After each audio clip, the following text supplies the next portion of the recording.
The triple shell jump is an esoteric Kaizo trick in Super Mario Maker 2, and today we're going to be talking about them, how they're built, how they're done, and how with enough practice, you can do them too.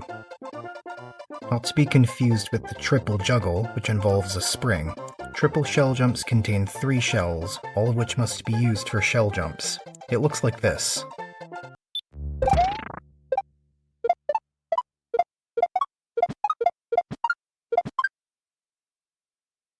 Alternately, it can also look like this.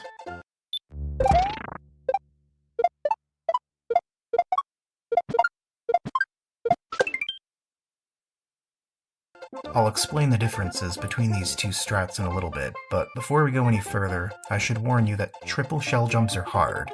Even experienced players may struggle to get this trick just once. Because of this, I'd strongly suggest developing mastery over the shell jump, the double shell jump, the shell swap,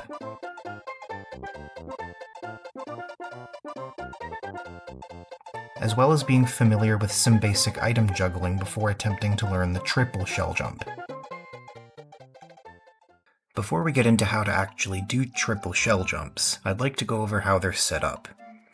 There will be 3 munchers with moles placed on top of each of them, and a buzzy beetle placed on top of each mole. They will all be 1 tile of empty space apart from each other, and in some cases, the first 2 buzzy beetles will be incapacitated for you.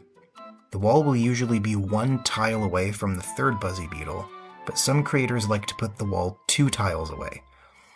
For simplicity's sake, I will only be going over the version whose wall is 1 tile away, and whose first 2 shells are incapacitated. One last thing about the wall that I want to talk about is its height. You want the wall to be high enough to force the player to actually do the triple shell jump.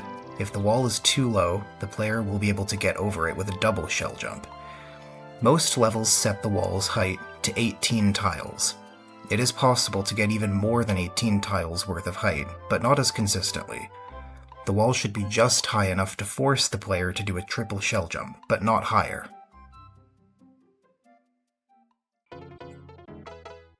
Okay, so now you're ready to start practicing. First, I'm going to explain how to do the shell jump strat, which is the most commonly used strat for triple shell jumps. You'll want to jump on the first mole and grab the first buzzy beetle, then move to the right. Once you're right above the gap between the 2nd and 3rd shells, turn around so that you're facing left, then throw the first buzzy beetle upwards. After that, move towards the 3rd buzzy and bounce off of it at minimal height, then bounce off of the mole, grabbing the 3rd buzzy beetle. From here you want to move back to the left so that you can catch the first shell, but you also need to briefly hold right so that you are facing the wall before you throw the 3rd shell upwards. After that, turn to the left, grab the first shell again, turn around so that you are once again facing the wall, and throw the first shell upwards for a 2nd time. And here's where things get difficult. You want to throw the shells far enough apart that they don't collide with each other, but not so far apart that it becomes impossible to line yourself up to catch both of them.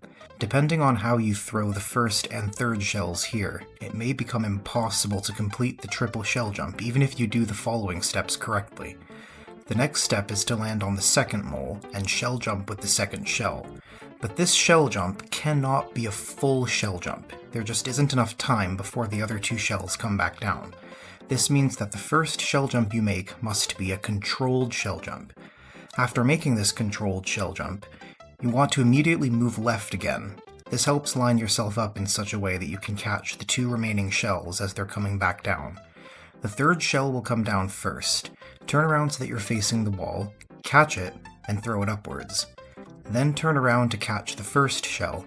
If you didn't move back far enough during the controlled shell jump, you'll miss the shell on its way back down. But if you do catch it, then turn around again and throw the shell towards the wall for the 2nd shell jump. And from here it's just a matter of catching the 3rd shell and doing the final shell jump. And that's it! You did it! The first few steps in the bonk strat are identical to what you do in the shell jump strat, so I'll skip forwards a bit. When you land on the second mole and grab the second shell, instead of doing a controlled shell jump, move slightly towards the wall, just enough to be able to bonk the third shell into it, and turn around so that it doesn't collide with the shell that you're holding. After you've bonked the shell, turn around again, throw the second shell upwards, and get ready to land on the shell you just bonked. Whether you land on the shell or not depends on when you threw it upwards beforehand. If you threw it too early, the shell will land on the ground, and even if you manage to land on it, you won't be able to get enough height to clear the wall from the ground with only the 2 remaining shells. If you threw it too late, the shell will kill you as it bounces off of the wall. But if you can make it to this part, then the rest of the trick isn't that hard by comparison. The only thing left to do is the last 2 shell jumps with the first and second shells respectively. So let's talk about the 2 strats. Why might one opt for one or the other? The bonk strat is widely considered to be the easier one to learn, but the height you get from it depends on where you land on the bonked shell, which is harder to control than the height you get from a controlled shell jump. Conversely, the shell jump strat has a steeper learning curve, but is more reliable in terms of height, and is more consistent as a result. That being said, if you just want to say that you did a triple shell jump and leave it at that, then the bonk strat is all you'll ever need. But if you want to try your hand at consistency levels involving triple shell jumps, then I'd recommend at least trying to learn the shell jump strat. No matter which strat you choose, I want to reiterate that this trick is really hard, and it will take you hundreds, perhaps even thousands of tries to get it for the first time. But don't give up. If you keep practicing, then eventually, and I really do mean eventually, you'll become good at them. If you've made it this far, thank you for watching, and I'll see you all next time.